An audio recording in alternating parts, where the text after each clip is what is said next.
Chers téléspectateurs de la RTN, vous suivez l'enseignement catéchétique sur le miracle présenté par M. l'abbé Hippolyte.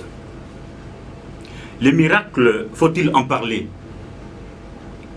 Mais oui, il faut parler de miracles parce que là, beaucoup de gens ne croient pas aux miracles. Il y a même un homme qui a participé à beaucoup de sessions charismatiques, sessions miracles, mais qui à un certain moment disait que moi je ne crois plus aux miracles parce que quand le pasteur était en train de dire « recevez les miracles », et lui disait que j'étais en train de dire « je reçois », mais chaque fois après je constate qu'il n'y a rien. Et donc pour lui, il ne croit plus aux miracles. Et il y a même quelqu'un, un serviteur de Dieu.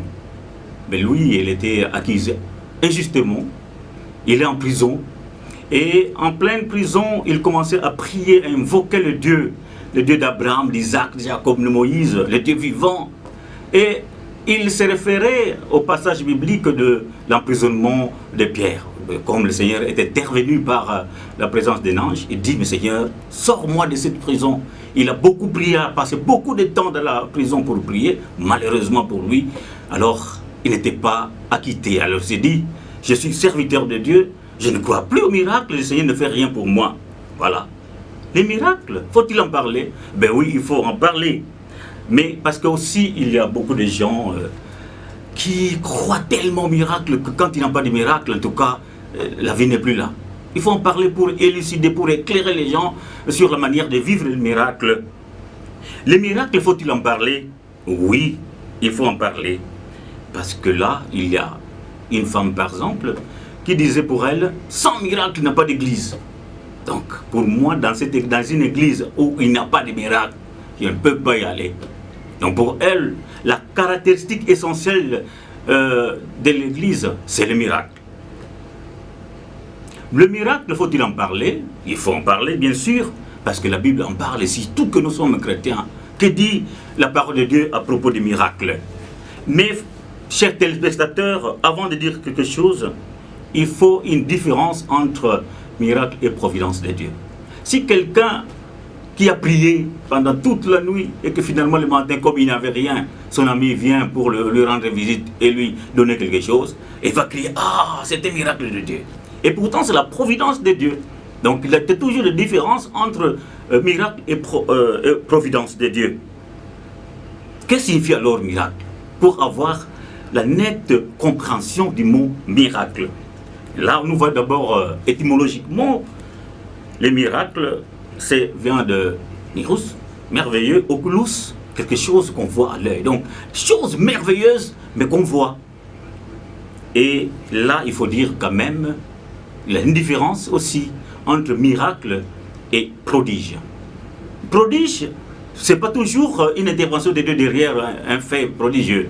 Mais pour le miracle, on voit l'intervention de Dieu. Et dans la Bible, le miracle est une intervention divine à l'encontre des lois de la nature. Donc les lois de la nature sont là. Mais finalement, par rapport à ces lois, on trouve qu'il y a quelque chose d'extraordinaire qui est fait. Dit, non, c'est pas possible. Selon les lois de la nature, ça ne pouvait pas être fait. Et donc, il y a l'intervention divine. À ce moment-là, on parle de miracle. Alors, voyons le miracle dans la Bible, il sait de dire que le 85% des miracles bibliques furent réalisés par l'intermédiaire d'hommes choisis par Dieu.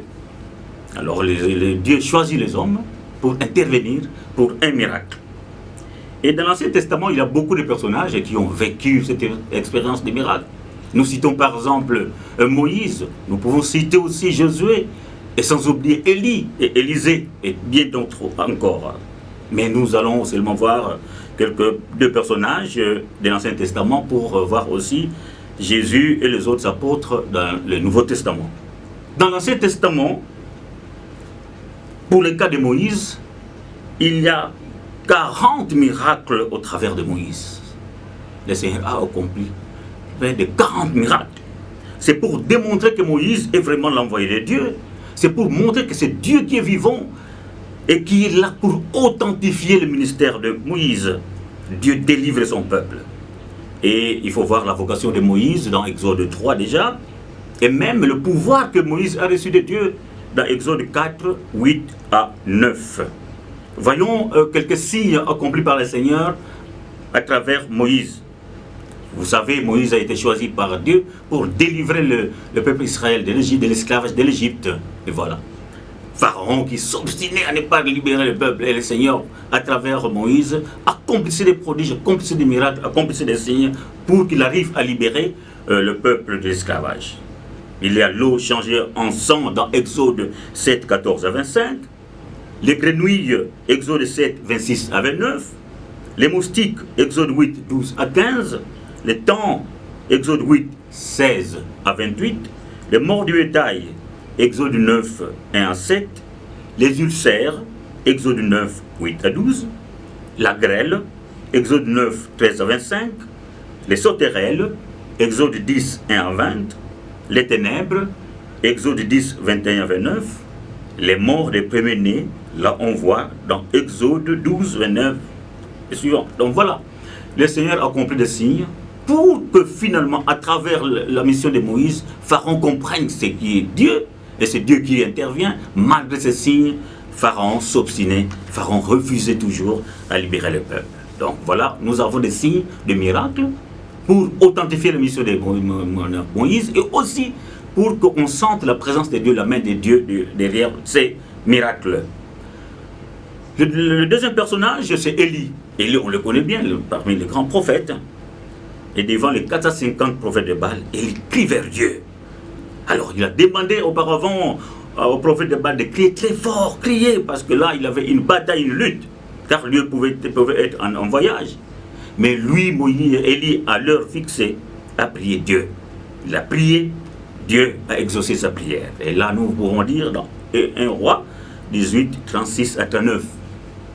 Au moment de la présentation de l'offrande, Élie le prophète s'avança et dit: Éternel, Dieu d'Abraham, d'Isaac et d'Israël, que l'on sache aujourd'hui que tu es Dieu en Israël, que je suis ton serviteur et que je fais toutes ces choses par ta parole. Réponds-moi, Éternel, réponds-moi, afin que ce peuple reconnaisse que c'est toi, Éternel, qui es Dieu, et que c'est toi qui ramènes leur cœur. Et le feu de l'Éternel tomba, et il consuma l'holocauste, le bois, les pierres et la terre, et il absorba l'eau qui était dans le fossé. Quand tout le peuple vit cela, ils tombèrent sur leur visage et dirent: c'est l'Éternel qui est Dieu, c'est l'Éternel qui est Dieu. Voilà, le miracle avec Élie. Et en ce moment-là, à travers ce miracle, le peuple a reconnu le vrai Dieu et sa parole. Le peuple a reconnu Élie comme vrai prophète.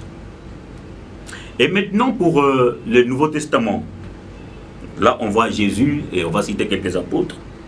Il y a plus ou moins 39 miracles accomplis par Jésus durant son ministère public. Mais il y en a d'autres miracles associés à Jésus, par exemple sa naissance. Ces miracles ont été décrits par les évangélistes. Il s'est à noter que le miracle peut être décrit par 3 synoptiques ensemble. Par exemple, la guérison de la mère de Pierre, Matthieu 8, 14 et 15. Il y a aussi Marc 1, 29 à 31, Luc 4, 38 à 39. Mais on peut aussi avoir un seul évangéliste qui parle des miracles, et on ne trouve pas ces miracles ailleurs. Par exemple, Luc 2, 1 à 7. Mais, pour terminer, il y a aussi un miracle qui peut être présenté, décrit ou écrit par les 4 évangélistes. Et nous pouvons citer par exemple la première multiplication des pains. Voilà, c'est la première partie de notre émission, l'enseignement catéchétique sur les miracles, présenté par M. l'abbé Hippolyte Mwakalo-Savo. Et dans le prochain numéro, nous allons suivre la suite de cet enseignement catéchétique sur les miracles.